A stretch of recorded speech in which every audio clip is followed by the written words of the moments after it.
నమస్కారములు. నా ఆలోచనలే నా మాటలు.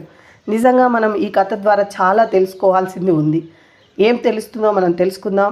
మీరు తెలుసుకున్న తర్వాత పూర్తిగా కథ విన్న తర్వాత మీకు నచ్చితే తప్పకుండా లైక్ చేయండి.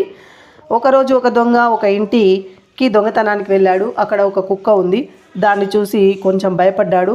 కానీ అది ఏ చప్పుడు చేయడం లేదు. దొంగని చూసి ఆ కుక్క ఆలోచనలో పడ్డాడు. ఏంటి, నన్ను చూసిన తర్వాత కుక్క మొరగడం లేదు, మరి నేను దొంగతనం చేయాలా వద్దా అని ఆలోచించసాగాడు. మరి నేను ఇంట్లోకి వెళ్ళిన తర్వాత కుక్క అరిస్తే మళ్ళీ ఇబ్బందిగా ఉంటుంది, ఇప్పుడే అరిస్తే వేరే పక్కింట్లో దొంగతనానికి వెళ్ళవచ్చు అనుకుంటూ ఆలోచనలో పడ్డాడు. అయితే తన దగ్గర ఒక రొట్టె ముక్క ఉంది. అది కుక్కకు విసిరాడు. వెంటనే ఆ కుక్క అరవడం ప్రారంభించింది. కుక్క అరవడం చూసి దొంగ చాలా భయపడ్డాడు. ఏంటి, నువ్వు ఇప్పటి వరకు అరవకుండా బుద్ధిగా ఉన్నావు, ఇప్పుడేమో నేను రొట్టె ముక్కను ఇచ్చిన తర్వాత అరుస్తున్నావు, ఏంటి నీ సంగతి అని అడిగాడు ఆ దొంగ.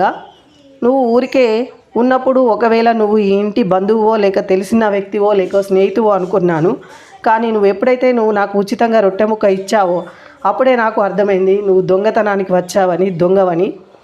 ఆలోచించిన విషయం ఏమిటంటే, ఉచితంగా అనగానే ఆలోచన మరచి ఎగబడుతున్నారు జనాలు. ఉచితంగా రొట్టె ఇచ్చాడంటే అందులో ఎంతటి అర్థం ఉందో గ్రహించింది ఆ కుక్క. కానీ మనుషులమైన మనమే ఉచితంగా డబ్బులు ఎందుకు ఇస్తున్నారో గ్రహించలేకపోతున్నాం. ఒక కుక్క గ్రహించిన చిన్న విషయాన్ని కూడా మానవులపైన మనం గ్రహించలేకపోతున్నందుకు చాలా బాధగా ఉంది. విద్య, వైద్యము, న్యాయము ఈ మూడు మాత్రమే ఉచితంగా ఇస్తే చాలు, ప్రజలకు సంతోషపడదాం. మదిలో మెదిలే చిన్న ఆశ, మన ఆలోచనలు మార్పు వస్తే మన ప్రభుత్వం మారిపోతుంది. కాబట్టి ఏది ఉచితంగా ఇస్తున్నారో దాన్ని ఎగబడి ఉరకకండి. ఉచితంగా ఎందుకు ఇస్తున్నారు ఆలోచించండి అనే దానికి కథ ఉదాహరణ. మీకు నచ్చితే తప్పకుండా లైక్ చేయండి, కామెంట్ చేయండి, సబ్స్క్రైబ్ చేసుకోండి. ధన్యవాదములు.